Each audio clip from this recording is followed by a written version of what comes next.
அப்படியே ஒரு MRI scan எடுத்துருங்க இந்த கை கூசாமல் எழுதி கொடுக்க டாக்டர் ஆகலாம் முடிக்கிறது இல்லையா? அப்படி எழுதி கொடுத்துட்டு அவன் போய் ஒரு எம்ஆர்ஐ ஸ்கேன் எடுத்தா 2300 அந்த டாக்டருக்கு கமிஷன். எவ்வளோ கேவலமான ஒரு வாழ்க்கைக்கு கல்வி நம்மை தள்ளி விடுகிறது. நான் எலக்ட்ரிசிட்டி போர்டில் அட்மினிஸ்ட்ரேட்டிவ் ஆஃபீஸராக வேலை பார்த்தேன்.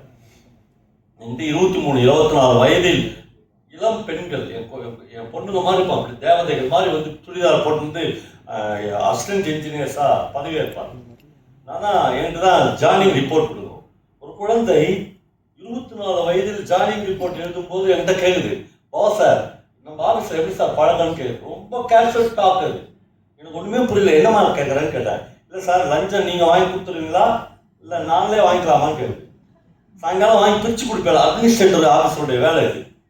அப்படி இந்த சமூகம் ஒரு 24 வயது பெண்ணை கரப்ட் ஆக்கி அனுப்புது. நீ போ ராஜா, நம்ம 10 லட்சம் கொடுத்து தான் இபியில் இந்த வேலையை உங்களுக்கு வாங்கிக்கிறேன், நீ 10 லட்சத்தை 10 மாதம் சம்பாதிச்சிடணும், அதனால சார் ஒருத்தர் இருப்பாரு கருப்பா இருப்பாரு அவர்கிட்ட கேளு, நம்மளே வாங்கிக்கலாமா சாயங்காலம். என்னடா இதுக்காக படித்தோம் நாங்கள், இதுக்காக நாங்கள்லாம் வாழ்ந்தோம், இதுக்காக எங்கள் முன்னோர்கள்லாம் எத்திக்ஸ் சொல்லி கொடுத்தான், இதுக்காக பாம்பு கடியிலையும் தேல் கடியிலையும் ராத்திரியும் பகலும் போய் பம்ப் செட்டை விட்டு தண்ணி பாய்ச்சி எங்கள் அங்காளி பங்காளி பெரியப்பன் சித்தப்பெல்லாம் நம்மளை வளர்க்குறான்.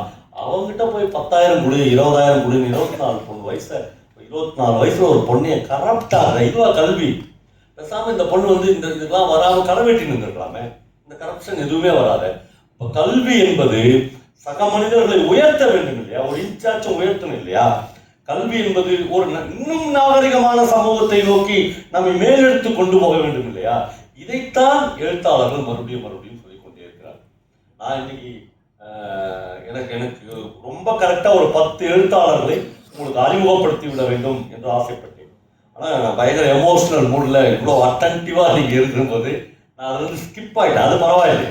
ஆனால் நீங்கள் ஒரு ஜெயமோகனை, ஒரு எஸ் ராமகிருஷ்ணனை, ஒரு லட்சுமி சரவணகுமாரை, ஒரு நரனை, ஒரு புதுமை பித்தனை, ஒரு தி ஜானகிராமனை, ஒரு பிரபஞ்சனை, ஒரு ஜெயகாந்தனை, ஒரு கி ராஜநாராயணனை, ஒரு கு அழகிரிசாமி.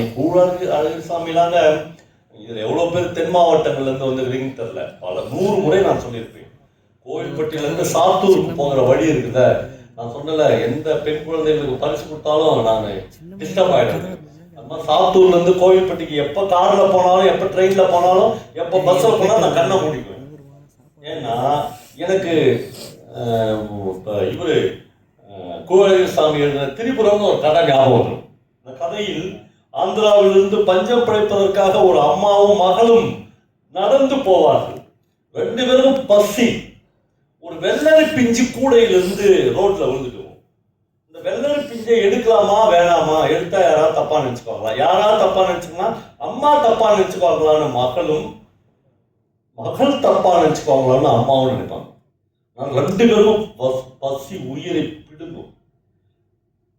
யார் தப்பா நினைச்சாலும் பரவாயில்ல, 2 பேர் கையும் ஒரே நேரத்தில் அந்த வெள்ளரி பிஞ்சின் மீது விடும்.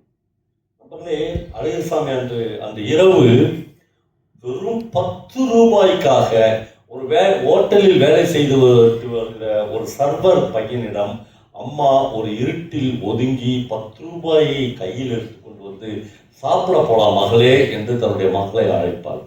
அந்த பொண்ணு அம்மாவை போட்டு அடிப்பாள்.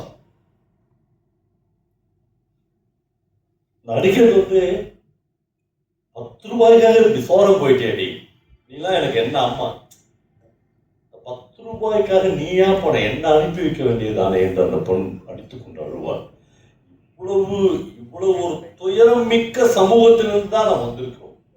இவ்வளவு துயரமான இடத்திலிருந்து தான் அழகிரிசாமி எல்லாம் இந்த கதையை எழுதித்தான் தமிழ்நாடு கடந்திருக்கிறது. இதெல்லாம் எனக்கு ஒன்றுமே வேணாம் சார், நான் படிச்சு இதெல்லாம் கற்றுங்க சார், இதெல்லாம் தெரிஞ்சுங்க சார், இதெல்லாம் நம்முடைய நினைவுகளில் இருக்கணும் சார், இந்த பூமியிலிருந்து தானே நான் வந்துக்கிறேன் அப்படின்னு உலகத்துக்கு சொல்லுங்க சார். நன்றி.